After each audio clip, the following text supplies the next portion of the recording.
আসসালামু আলাইকুম হাবিবিস, কি অবস্থা সবার? আজকে আমি দুইটা গল্প বলবো, সিমিলার গল্প। এটা হচ্ছে মেয়েদের ম্যারিড লাইফ নিয়ে। দুইটা কাহিনী হচ্ছে লাইফ চেঞ্জের কাহিনী। প্রথমটা হচ্ছে যে এক হাজবেন্ড ঝগড়াকালীন সময় তার ওয়াইফের সাথে ওয়াইফকে একটা থাপ্পড় মাইরা দেয়। এখন সেই হিসাবে ওয়াইফ রাগ করে বাসা চলে যায় এবং বাসা যে তার ভাইদেরকে বলে আমাকে আমার হাজবেন্ড মারছে।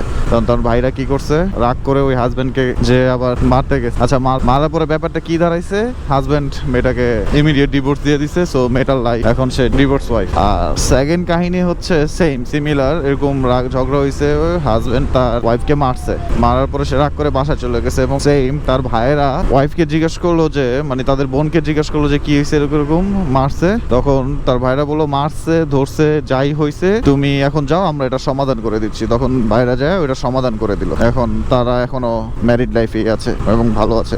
ব্যাপারটা হয়েছে কি জানেন, দুইটাই সেম কাহিনী। কখনো কিছু কিছু জিনিসে কারো হস্তক্ষেপ করা ঠিক না, ওটা সমাধান বের করে দেওয়া উচিত। এতে কি হয়েছে, প্রথম মেয়েটা তার হাজবেন্ড 1 বছর পরেই বিয়ে করছে, ফ্যামিলি হয়েছে, বাচ্চা হয়েছে, কিন্তু সে এখনো ডিভোর্সেই আছে, কারণ ডিভোর্সের মেয়েদের এত সহজে বিয়ে হবে না। আর সেকেন্ড স্টোরিটা হচ্ছে মিলাই দেওয়ার কারণে তারা এখন ম্যারিড লাইফ লিড করতেছে। কারণ টোলটা দিয়ে নেই, টোল দিয়ে বাকি কথাটা বলতেছি। এখন অনেকেই আমার এই কথা বিরোধিতা করতে পারে যে মেয়েদের এখন বিয়ে হয়, ঠিক আছে, সমাজ চেঞ্জ হয়েছে, মানুষজনের চিন্তা ধারণা চেঞ্জ হয়েছে, মেয়েদের বিয়ে হবে, ডিভোর্সি মেয়েদের বিয়ে হবে, হয়। কিন্তু এটা থেকে বড় কথা হইলো মেয়েরা ওই যে একটা জিনিসের মধ্যে ঢুকে গেছে ওটা থেকে বের হইতে পারে না। বের হইতে অনেক কষ্ট হয়ে যায়। ছেলেদের যেটা বের হইতে অনেক সুবিধা এবং ইজি, মেয়েদের ওইটা অনেক কষ্ট। তো আমার কথা হইলো যে সাধারণ জিনিসটারে কখনোই বড় করা উচিত না। যেমন ধরেন একটা মশা কামড় দিল আপনাকে, মশাটার কামড় দেওয়ার পর আপনি ওই জায়গাটাকে চুলকাইলেন, বেশ প্রচুর পরিমাণে চুলকায় বড় একটা ঘা বানাইলেন।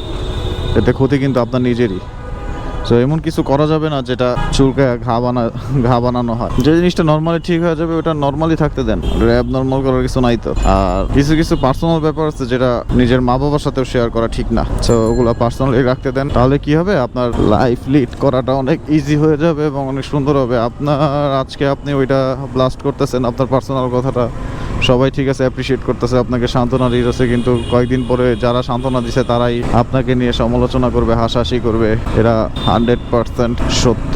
আর এই সত্য জিনিস কখনো আপনি চায়া মানে মাটি চাপা দিয়ে রাখতে পারবেন না। মানে আমরা যত সামনের দিকে আগাচ্ছি হইতে পারে আমরা দেখতেছি যে আমরা অনেক স্মার্ট হইতেছি, অনেক অ্যাবিলিটি বাড়তেছে আমাদের, অনেক রাস্তা বের হচ্ছে সবকিছু নিয়ে, কিন্তু আলটিমেটলি আপনি ভিতর দিক থেকে চিন্তা করবেন, দেখবেন যে আপনি জিরো। আচ্ছা, জামটা পার হয়ে বাকি কথাগুলো বলতেছি।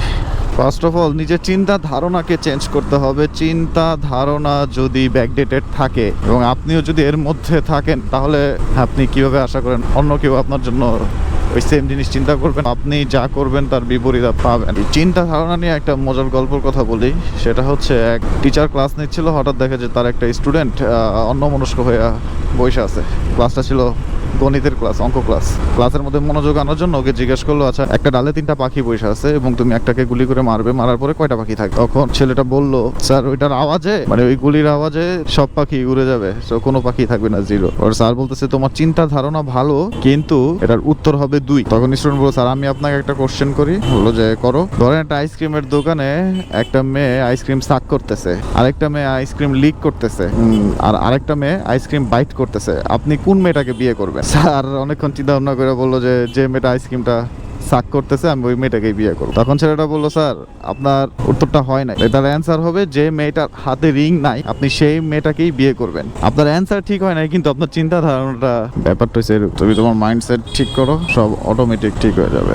আর লাইফে এই ছোটোখাটো বিষয় নিয়ে বড় কইরা প্যারা খায়া নিজের লাইফটাকে ধ্বংসের দিকে নিয়ে যাওয়াটা ঠিক না। চিল কান নিয়ে গেছে তাই কানের মধ্যে হাত না দিয়ে চিলের পিছে দৌড়াইতেছি, ব্যাপারটা ঠিক না। যেমন হচ্ছে বাইক আপনাকে রাস্তাঘাটে বেড়া দিবে। প্যারার জন্য যদি আপনি বাইকদেরই ঘৃণা করেন, বাইকওয়ালাদেরই ঘৃণা করেন, বা নিজের বাইককে পছন্দ না করেন, তাহলে ক্ষতি আপনারই। ওকে নিজের মতো করে আগলা রাখাও আপনার দায়িত্ব। সো অনেক জ্ঞান দিয়ে দিছি, ভালো লাগলে সাবস্ক্রাইব করে দিন, না ভালো লাগলেও সাবস্ক্রাইব করে দিন। Are always with you. আল্লাহ হাফেজ, ভালো থাকেন।